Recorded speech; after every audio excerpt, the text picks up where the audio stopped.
Hey y'all, welcome welcome back to my channel, Here There Be Stories. In today's video, I'm going to be doing my recent wrap up for February and March. So right off the bat, I will say that for February and March's wrap up, I only had 2 DNFs, which is really saying something because I don't think that's ever happened. Usually I'm DNFing like a lot, and there's only 2. First up is Blood and Steel by Helen Shurier, if that's how you pronounce her last name. And second would be Girl in the Blue Coat by Monica Hesse. For February and March combined, I read a total of 12 books. So let's just jump right into it. First story up would be Never Lie by Frida McFadden. Now this I did a buddy read with Esmay Rosalyne. By the way, y'all, I have to say, Esmay does amazing reviews. If you come across her reviews on Goodreads, and I will also put in the description box down below a link to some of her blogs. She is a fantastic reviewer. She has the archetype, one of her archetypes would be the poet, because for me, when I read her reviews, it's like poetry to me. She can wield words in written form. Yes, Esmay, I'm going to hype you up because you're fabulous. So for this one, I gave it 3.5 stars. I think Esmay liked this just a little bit more than me. It's like we would both consider this to be more of like a popcorn type of read. This is a mystery suspense story. Actually had similar twists to Alice Feeney. If you read any of Alice Feeney, not her newer, from Daisy Darker onwards, there's twists like that in it, which I loved. So in this story, we are following newlyweds, Trisha and Ethan. They are searching for the house of their dreams. And when they visit the remote manor that once belonged to Dr. Adrian Hale, a renowned psychiatrist who vanished without a trace years earlier, a violent winter storm traps them at the estate with no chance of escape until the blizzard comes to an end. So this is a locked door situation. In search of a book to keep her entertained until the snow abates, Trisha happens upon a secret room, one that contains audio transcripts from every single patient Dr. Hale has ever interviewed. As Trisha listens to the cassette tapes, she learns about the terrifying chain of events leading up to Dr. Hale's mysterious disappearance. She plays them one by one late into the night. With each one, another shocking piece of the puzzle falls into place and Dr. Adrian Hale's web of lies slowly unravels. The characters in this got on my ever-loving nerves, but they were like, all of the characters are their own flavor of nuts and popcorn read. It was still enjoyable. Esmay and I had a good time like bantering and going back and forth on it. All in all, 3.5 stars. Next up, The Book of Witching by C.J. Cook. This is a historical fiction kind of magical realism, light magical story. Surrounding our main character, her name is Clem. She gets a call that her 19-year-old daughter Erin is unconscious and in the hospital after a supposed hiking trip that she went on with her friends in the Orkney Islands. And this trip went horrifyingly wrong, okay? Like her boyfriend ended up dead, her best friend is missing. She wakes up and she has no recollection of what happened, and she wakes up claiming that her name is not Erin, but she is someone named Nix.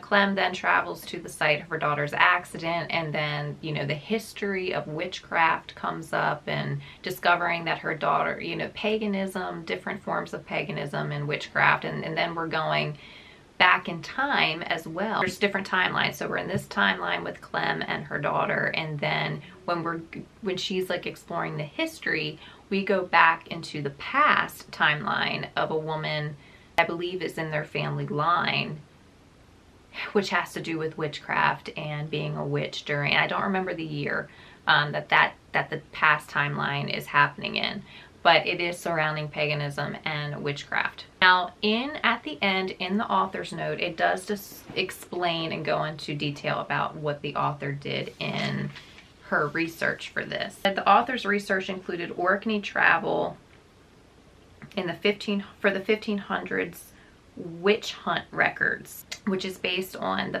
our main character in the past timeline in the story. Her life is the trial of a woman. Her name was Alison Balford, and she was born in 1560, and she was the first execution for witchcraft there. So she was the first woman to be executed on an account of witchcraft. You only get so much information on her and how the trial was done and the prosecution, the way that whole thing was set up. It was obvious that they were out to get her.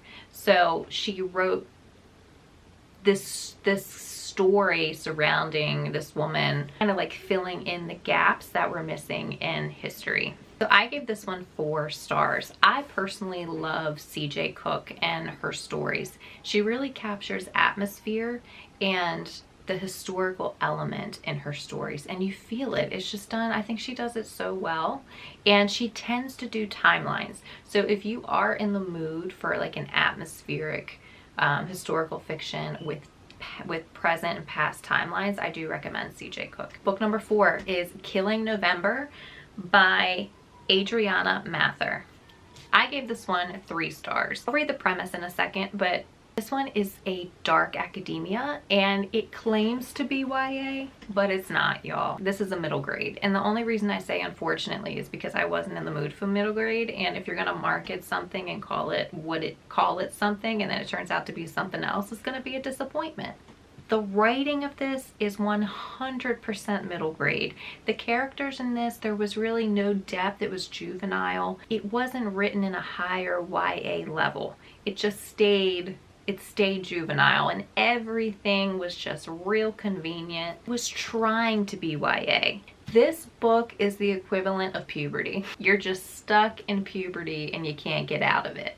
This is the puberty book. It's a school completely off the grid, hidden by the dense forest and surrounded by traps. There's no electricity, no internet, and an eye for an eye punishment system. Classes include everything from knife throwing and poisons to the art of deception and historical analysis. And all of the students are children of the world's most elite strategists, training to become assassins, counselors, spies, and master impersonators. Into this world walks November Adley, who quickly discovers that friends are few in a school where personal revelations are discouraged and competition is everything. When another student is murdered, all eyes turn to November, who must figure out exactly how she fits into the school's bizarre strategy games before she is found guilty of the crime or becomes the killer's next victim. That premise sounds real good. A school for assassins, I mean, weaponry classes, spies. I love that. The execution of this just didn't deliver. Now, if you want to read a middle grade, I think that it delivers for a middle grade. It does not deliver for a YA story. Because of that reason, I gave it 3 stars. Next up is book number 4, which is The Emotion Code by Bradley Nelson. This, of course, gets a 5 star. I am currently getting certified to be a practitioner of this. Emotion Code is a form of energy medicine, and this was a part of my certification course, was to read it, and it's fantastic. Emotional energy gets trapped in the body, and it's as trapped emotions, which creates disease because that emotion, each emotion that we have vibrates at a particular specific energy. You can actually look up online the Hawkins scale, and the Hawkins scale will show you, it gives an example of a list of like several emotions and the frequency at which they vibrate. It doesn't have to be trauma, but a lot gets trapped from trauma, and that creates disease. It gets trapped in different parts of your body, and it creates malfunction and disease. It will manifest that way. Then there's something called the heart wall. These trapped emotions form a wall around your heart, which can cut off the ability to give and receive love. Now, in this, he teaches you how to find these trapped emotions and then how to connect with your subconscious mind to release them.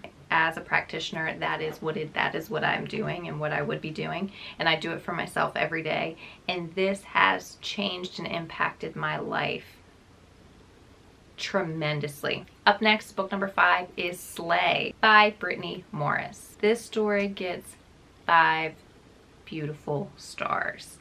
I loved this. This is a YA contemporary, and I'm not into contemporary, but the only reason I read this is because of the premise. And the premise is surrounding a virtual reality RPG. So in this, we are following a fierce teen game developer who battles a real-life troll intent on ruining the Black Panther-inspired video game she created and the safe community it represents for Black gamers.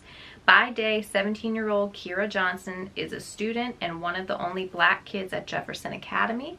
By night, she joins hundreds of thousands of black gamers who duel worldwide the secret online role-playing card game, Slay. No one knows Kira is the game developer, not even her boyfriend Malcolm, but when a teen in Kansas City is murdered over a dispute in the Slay world, the media labels it an exclusionist, racist hub for thugs.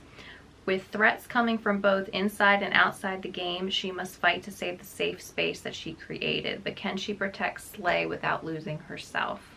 I loved what this story was really about. It really gets into the heart of your views on certain things. For me personally, I loved the Slay world in this. I love RPGs in general, but if you created a virtual reality RPG game, I would 100% be there. I want the virtual reality part of it. Like, that just takes it up even more notches. It makes it top notch. In this specifically, because it is made solely as a safe community for black people, it is Black Panther inspired, and I love that. Black Panther is one of my favorite movies and stories. I'm not big into like comics, like the superhero type movies, but Black Panther is one of my favorites. I love the cultural aspect to that. In the Slay world, it's a card dueling system, and the cards that she creates are all culturally referenced. You have people from Haiti and people from Africa and, you know, people from the States. You're coming from a different culture. That was a way to kind of learn about each other's culture in this world, and I loved the card aspect of it. Like, to turn over a card, like how you would duel someone depends on whatever the culture reference that this card has, is how you would fight in a battle as a character in this world. A duel could be funny or it could be serious. There was like a mac and cheese card. How that card would play out against your opponent would be like they get slimed with cheese. I would love to play a game like this. If a game like this ever existed, it would be so much fun. It would be so much fun. I do really recommend this. I think that the points in this story should be talked about. And I like the fact that she wrote a story where she could give a voice to that, to the topics that are discussed. Up next, book number 6 is Legendary by Steph Garber. Now, I do have this book on my shelf. I'm looking at it right now, but I don't want to get up to get it.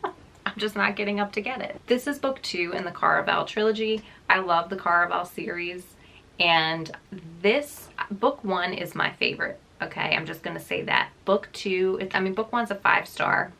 Legendary, I give 4.5 stars.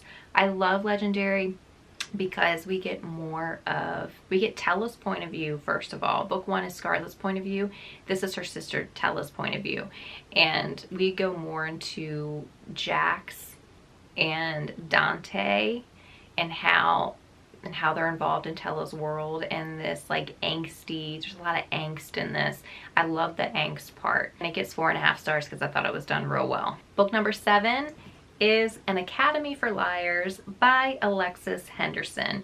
This was a newer release. It is a dark academia magical realism story. Now, some people would classify this as horror, and I think Goodreads does consider it a horror. So I think it's considered a horror because I will start this off with content warnings because we're talking about that now. The horror elements in this book really have to do with graphic descriptions of body horror that come up.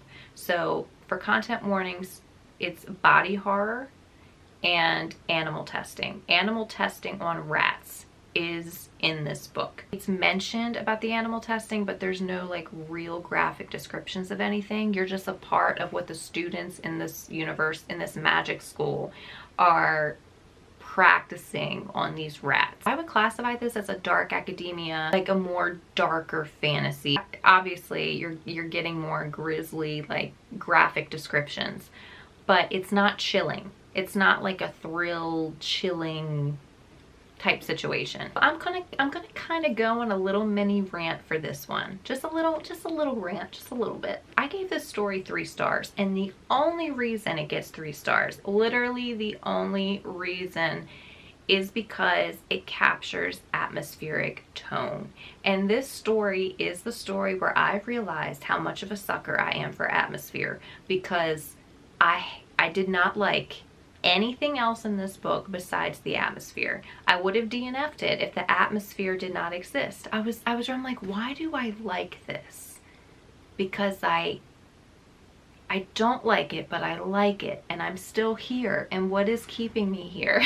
And it's the atmosphere, y'all. For literally nothing else to work for me, and the only thing to work is atmosphere when nothing else does, says everything.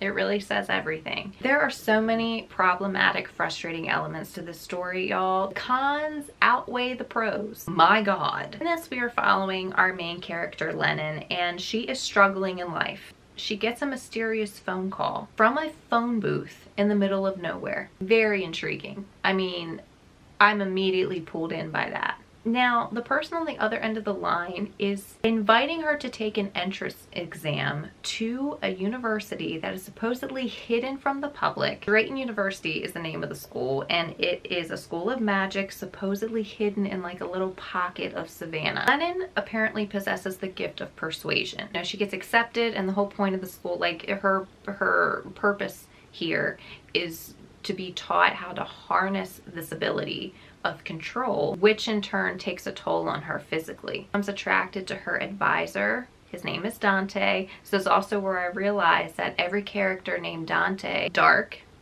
and tattooed, inked. Every character named Dante is inked. Descriptions of tattoos will follow forth. Immediately makes you, it's like instant attraction. It's like, oh my God, these descriptions, of course you're going to be attracted to them, my God. So she learns of the school's history and how the history of the school is intertwined with Dante's past. It's a test of embracing power without being corrupt, but it's a contradiction because everyone at the school is corrupt. There's no consent for anything. It goes into her mind without her permission, with no apologies. It's like, yeah, this is what we do. The cons, okay? The cons. You have morally gray, but there's no code, which is what I was just talking about. It's like no one lives by a code. Motives and intentions for our characters was unclear, okay? It's like, what? Constantly being like, what? Because it's narrated. The story is narrated. That's a big thing.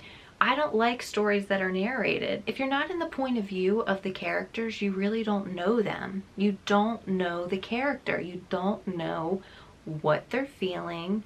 You can't see their intentions or can even grasp their motives.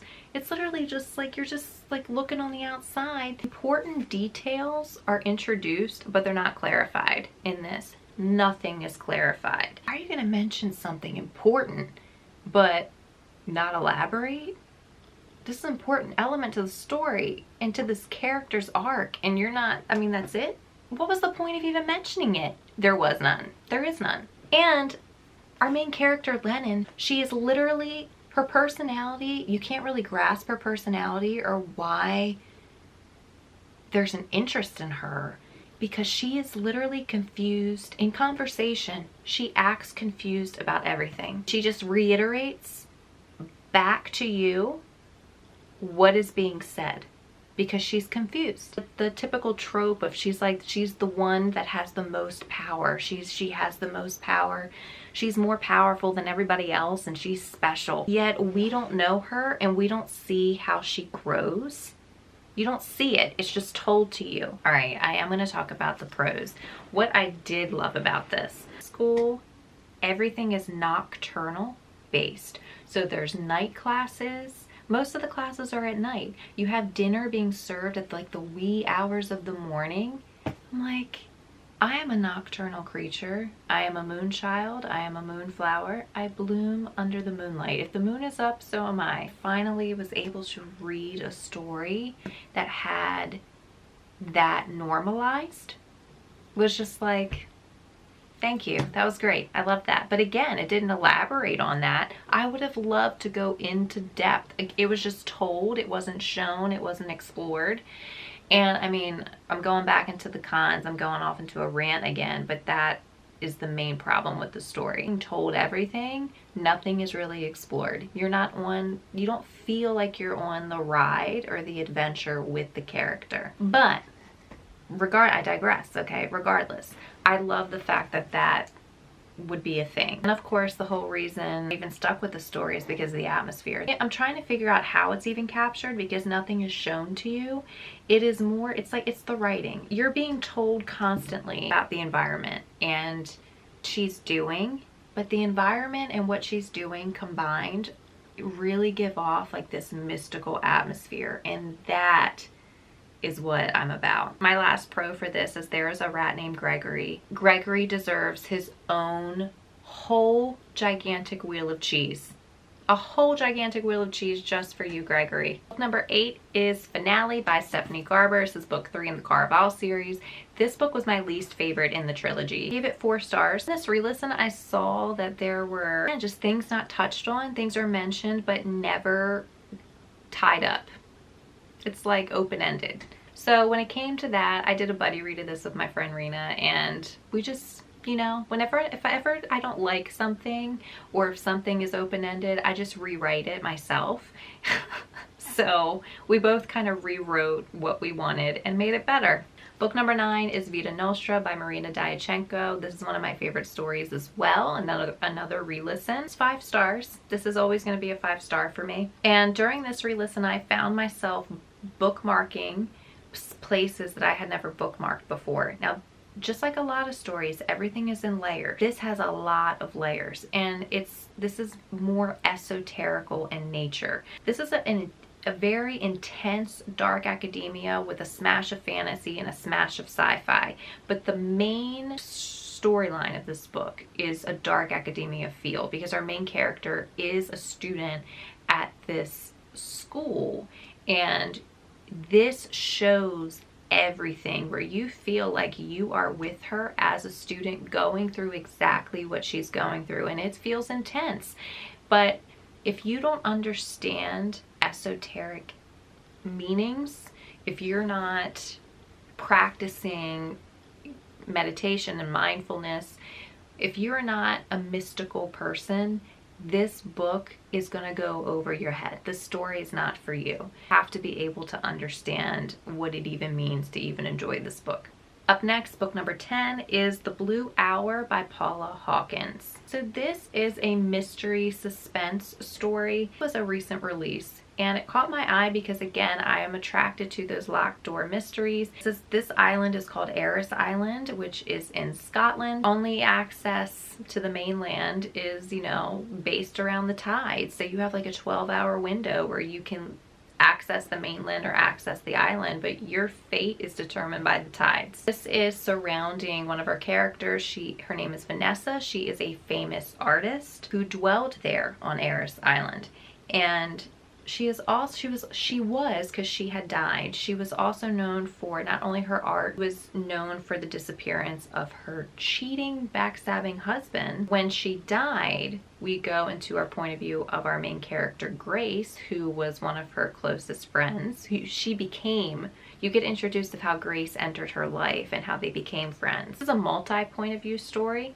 She's one of our main characters that we are in a lot of the time. After Vanessa died, Grace is residing at her house. The house is left to Grace. But all of Vanessa's art collection was inherited by a foundation that happened to be owned by her arch nemesis and ex-lover. So it is kind of the mystery of what happened to Vanessa's husband. Why is all of her, you know, her legacy really left to her enemy? I gave it 3 stars. It's like I liked the ending, but I didn't. I felt like it was missing thrill. And book number 11 is Kindred by Octavia E. Butler. I thought this was okay. I gave it a 3-star, and it's mostly because of the writing style.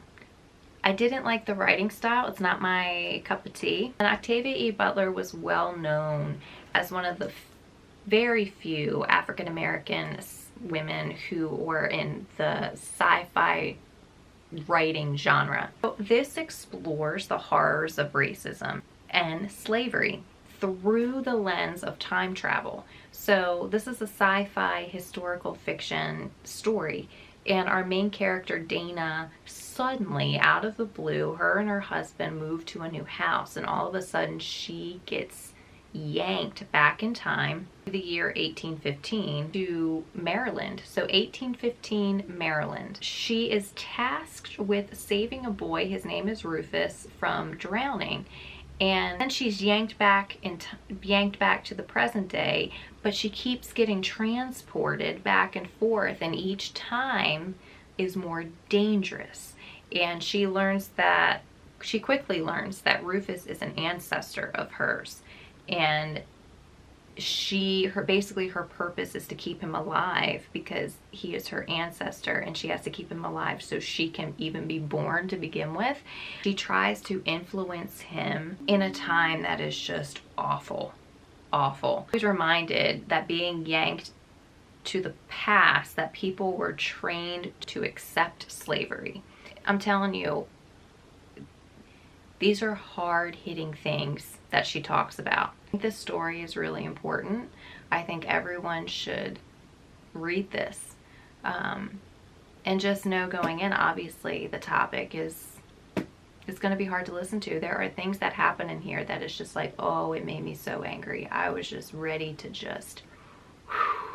I wanted to liberate. I wanted to be the liberator. I wanted to avenge. And I think that's what she's known for as well. Like, she tackles these topics, and she is not, I mean, she's pretty brutal with it as well. Like, she's pretty raw. And lastly, I read Daughter of the Pirate King by Trisha Levenseller. This was another re-listen of one of my favorite stories. This is a YA fantasy. In this, we are following our fiery red-headed main character, who is Captain Alosa. Basically, we're following her on an adventure of her planned abduction. She is the daughter of the infamously feared Pirate King, and she is following orders from him. Her mission is a planned abduction to steal the ship of her abductors. Also, she ends up playing, and how she like escapes out of her cell, and she keeps getting caught, and it is just like the sarcastic banter between her and one of the men on the ship. His name is Ryden. He is the first mate and brother of the captain. She completely plays his hand. He knows exactly how to spar with her. Just live for their sparring and the banter. It's so good. Highly recommend it. Those were all the books that I read for the month of February and March. Let me know in the comments down below if you have read any of these and what your opinions are and your feelings are. I would love to know. Thumbs up if you like this video, and smash that subscribe button down below so you don't miss out on any of my upcoming bookish content. And as always, happy reading, and I shall see you in my next video. Cheers.